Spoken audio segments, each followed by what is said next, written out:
पाकिस्तान तहरीक इंसाफ ने एक फैसला किया है। ये डॉन अखबार के अंदर ये खबर छपी है।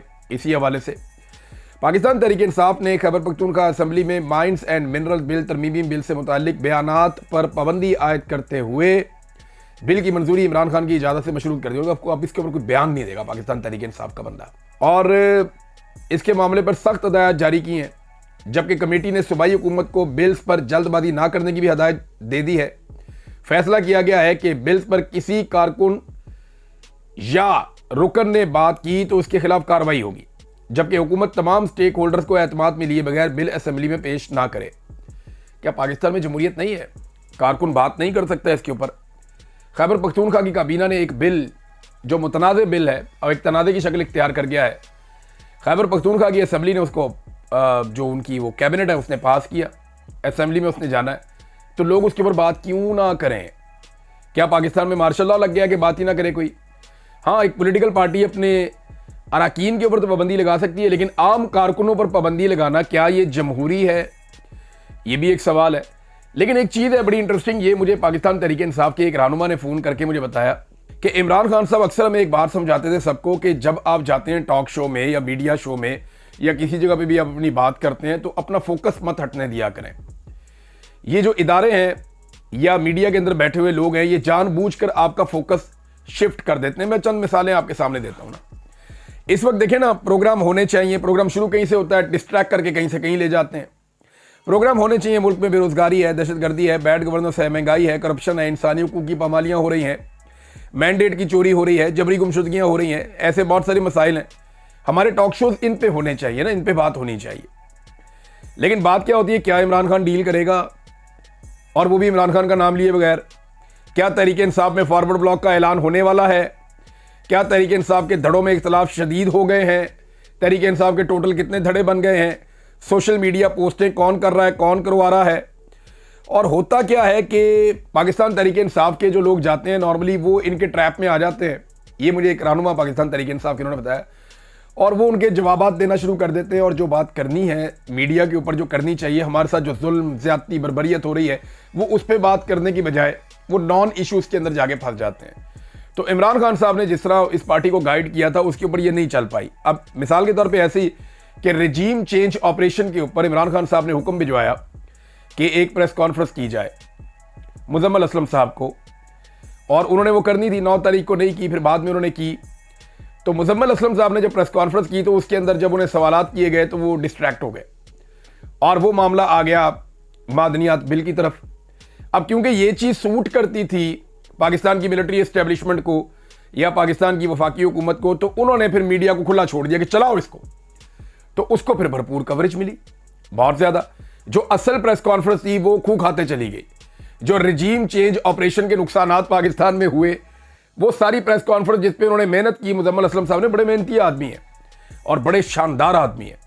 मैं उनका मोतरफ इसलिए हूँ कि वो बहुत मुश्किल चीज़ों को बड़े आसान अंदाज में लोगों को समझाते हैं। गो के कुछ चीज़ों से मैं इख्तलाफ भी करता हूँ उनकी, कुछ उनकी जो चीज़ें हैं, जो आदाद शुमार और चीज़ें वो लेकर आते हैं, बाद वक़्त मुझे लगता है कि ये थोड़ा एग्जैजरेट भी कर देते हैं।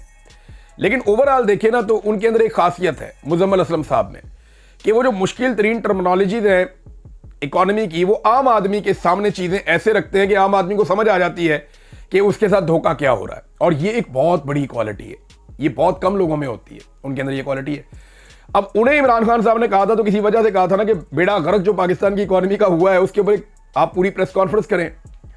तो प्रेस कॉन्फ्रेंस तो उन्होंने पूरी की और बड़ी शानदार की। मैंने उसके कुछ हिस्से सुने हैं, बड़ा ज़बरदस्त था वो, लेकिन कवरेज कोई नहीं मिली पूरे पाकिस्तान में, क्योंकि मीडिया ने बड़े तरीके से उन्हें डिस्ट्रैक्ट किया, एक और तरफ लेकर गए, उनसे जनाब ये मादनियात वाले मामले के ऊपर बात करवाई और सारे मीडिया पे वो छाप दिया। ये है जी। तो ये प्रॉब्लम होता है पाकिस्तान तहरीक इंसाफ के साथ, और इमरान खान साहब इस बात को बहुत पहले से जानते हैं और वो बार बार इन्हें मना भी करते रहे हैं इस बारे में। पाकिस्तान तहरीक इंसाफ की जो तहरीक है नाज़रीन, वो बहुत तेज़ होती चली जा रही है, क्योंकि अब वो मुकम्मल तौर पे नौजवानों के हाथ में है। मैं तहरीक इंसाफ के चंद लोगों से बात कर रहा था जो इस तहरीक को देख रहे हैं या इसको अटेंड कर रहे हैं, और कुछ सहाफ़ी हैं जो गए जाके इन्होंने विटनेस किया, मैंने उनसे भी बात की। उन्होंने कहा जी मोमेंटम बन जाएगा। मैंने कहा जी मुझे ये बताएं कि 26 नवंबर के बाद मोमेंटम कैसे बनेगा? 26 नवंबर को जैसे क़यादत अपने कारकुनों को छोड़ गई, कारकुन वहाँ पे शहीद हो गए, बहुत सारे ज़ख्मी हो गए, कई लापता हैं, पता ही नहीं है कि जिंदा है या मुर्दा है। जो लापता है उनकी फैमिलीज का भी नहीं पता चल रहा, अब तो नंबर तक बंद हो गए हैं। तो इसके बाद लोग कैसे निकलेंगे? तो उन्होंने कहा जी कि अब नौजवानों ने मुराद सईद के मैदान में आने के बाद एक उम्मीद बांध ली है और नौजवान भरे पड़े हैं। एक तो उन्हें गुस्सा जो है वो इस रजीम के ऊपर है, एस्टेब्लिशमेंट के ऊपर है कि उन्होंने ज्यादती की है इमरान खान के साथ। दूसरा जो 26 नवंबर वाला मामला है उसमें डरने की बजाय लोग रिएक्ट कर रहे हैं, लोग गुस्से में हैं कि हमारे पाकिस्तानियों को वहां पे शहीद किया गया, उनके साथ जुल्म किया गया। तो जितना जबर बढ़ता जा रहा है, लोगों का गुस्सा और लोगों के जज्बात की शिद्दत भी बढ़ती चली जा रही है और नौजवान बड़े अग्रेसिव हैं और वो अपनी क़यादत से भी नाराज हैं कि क़यादत ने वो हक अदा नहीं किया जिस बुनियाद पे लोगों ने क़यादत को वोट डाला था।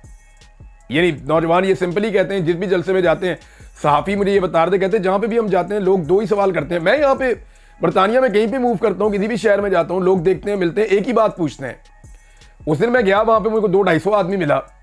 ये जो नेज़ाबाजी का मुकाबला हो रहा था, उससे पहले मैं एक बड़ा वो मुस्लिम कम्युनिटी का एरिया पाकिस्तानियों का, वहां मैं गया तो बहुत सारे लोग मिले। एक शादी में गया, वहां बहुत सारे लोग मिले।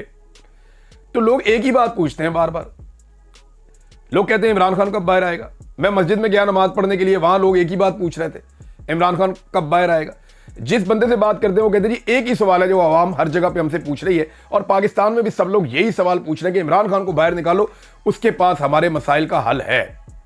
तो अब ये नाज़रीन जो तहरीक है वो नौजवानों के हाथों में जाएगी तो क़यादत के ऊपर भी दबाव बढ़ेगा और इदारों और एस्टेब्लिशमेंट के ऊपर भी, हुकूमत के ऊपर भी दबाव। हुकूमत तो है ही नहीं, वैसे हुकूमत का तो नाम लेना ही बिल्कुल एक बिला वजह ही हम नाम ले लेते हैं हुकूमत है। एक्चुअली तो एस्टेब्लिशमेंट है जो कंट्रोल कर रही है सारी चीज़ों को, और कठपुतलियाँ हैं जिन्हें उन्होंने कंट्रोल किया हुआ है। नाज़रीन, 2 अमरीकी जो कांग्रेसमैन है वो पाकिस्तान आए और उनके पाकिस्तान आने के बाद जो है वो रुला पड़ा हुआ है। बहुत सारे जो हैं वो सोशल मीडिया के ऊपर लोग उनको पैगामात भिजवा रहे हैं, सोशल मीडिया के ऊपर ट्रेंड चल रहा है और अंग्रेज़ी के अंदर उनको ट्वीट करके कहा जा रहा है कि पाकिस्तान के अंदर डेमोक्रेसी बहाल होनी चाहिए।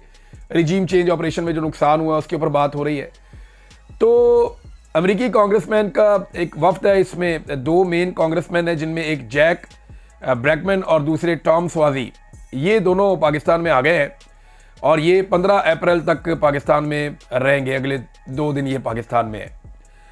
अब मेरे ख्याल में पाकिस्तान तहरीक इंसाफ अगर अपना मौक़िफ़ ठीक तरीके से इनके सामने रखना चाहती है तो सबसे बेहतर तो ये है कि इनकी मुलाकात इमरान खान साहब से करवाई जाए। मेरी इत्तलात के मुताबिक इन्होंने कोशिश की भी है कि इनकी इमरान खान साहब से मुलाकात हो। अब देखना यह है कि मौजूदा रजीम इनको इमरान खान से मिलवाता है या नहीं मिलवाता। दूसरा, जो जबरी तौर पर लापता हुए ना अफराद, जैसे कि इंतजार पंजूथा साहब हैं, दीगर कुछ लोग हैं, उनसे ज़रूर इनकी मुलाकात करवाई जाए ताकि वो बताएं कि उनके साथ क्या सलूक हुआ। तीसरा, जो अलीमा खान साहिबा और अपोजिशन लीडर जो है उमर अयूब साहब, उनको मिलवाया जाए और एक वफद के साथ वो मिलें जिसमें कम से कम 7-8 लोग मौजूद हों वफ्द के अंदर। वो बताएं हकायक, ताकि एक दूसरे के सामने बैठ के जब वो बात करेंगे तो पूरे हकायक सामने रखेंगे। अकेला आदमी बातों का डर जाता है, कंप्रोमाइज़ भी हो जाता है, दबाव भी आ जाता है। तो पूरा एक वफ्द अपोजिशन का भी मिलना चाहिए और अलीमा खान साहिबा को ज़रूर मिलवाना चाहिए। जो बाहर ओवरसीज़ मौजूद हैं वो तो अपना काम कर ही रहे हैं। बाहर कासिम सूरी साहब, डॉक्टर आरफ अलवी साहब बाहर मौजूद हैं, सबसे बड़ा नाम।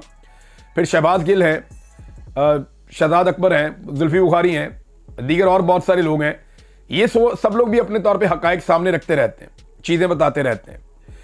तहरीक इंसाफ ने जैसे यूरोपीय यूनियन के वफ्द को एक डोजियर पेश किया था, बताया था कि पाकिस्तान में इंसानी हकूक़ की खिलाफ वर्जियाँ क्या हो रही हैं, किस अंदाज में हो रही हैं, और पाकिस्तान के अंदर एस्टेब्लिशमेंट ने एक पॉलिटिकल पार्टी को कैसे दीवार के साथ लगाया है, अदलिया के साथ क्या किया गया, आइन में तरमीम कैसे की गई, जिन MNAs को अगवा किया गया, उनकी फैमिलीज़ को अगवा किया गया, उनकी भी मुलाकात करवाई जाए। वो बताएंगे हमारा अरकान असम्बली हमें उठा के ले गई थी एजेंसियाँ और वो हमसे कह रहे थे कि आप आइनी तरमीम के हक़ में वोट दे दें। हम नहीं देना चाह रहे थे, हमारे साथ ये जुल्म और ज़्यादती हुई है। तो ये चीज़ें उनके सामने रखें, उनके साथ शेयर करें, क्योंकि ये गंद वहीं से पड़ा है। लेकिन इससे पहले जनरल बाजवा ने जो बाइडन की जो हुकूमत थी अमेरिका में, जो बाइडन एडमिनिस्ट्रेशन के साथ मिलकर पाकिस्तान के अंदर रजीम चेंज कर दिया था। उन्हें इमरान खान के खिलाफ किया और फिर उनके साथ मिलकर रजीम चेंज कर दिया। अब यहाँ पे पाकिस्तान की एस्टेब्लिशमेंट क्या डोनाल्ड ट्रंप की जो इस वक्त हुकूमत है या डोनाल्ड ट्रंप की इंतज़ामिया है उसको कायल कर पाएगी इमरान खान के खिलाफ? तो इसी के साथ जोड़कर लोग मादनियात वाले बिल को भी देखते हैं और इसी के साथ जोड़ के लोग ये देखते हैं कि मुलाकातें चल रही हैं। तो यहाँ पाकिस्तान तहरीक इंसाफ को बड़े मोहतात तरीके से सही हकायक सामने रखने पड़ेंगे। और दूसरा, पाकिस्तान में जो मौजूद हैं आज़ाद सहाफ़ी, जो सीनियर सहाफ़ी हैं, उनकी भी मुलाकातें होनी चाहिए। ये जो अमेरिकन कांग्रेसमैन आए हैं, ताकि सारे हकायक इनको पता चले और ये जाके उसके मुताबिक अगर ये ईमानदारी से काम करते हैं और जाकर अपनी हुकूमत को बताते हैं कि जनाब पाकिस्तान के मसले का हल सिर्फ यही है कि इमरान खान को बाहर निकाला जाए, तो फिर और कोई रास्ता होगा नहीं।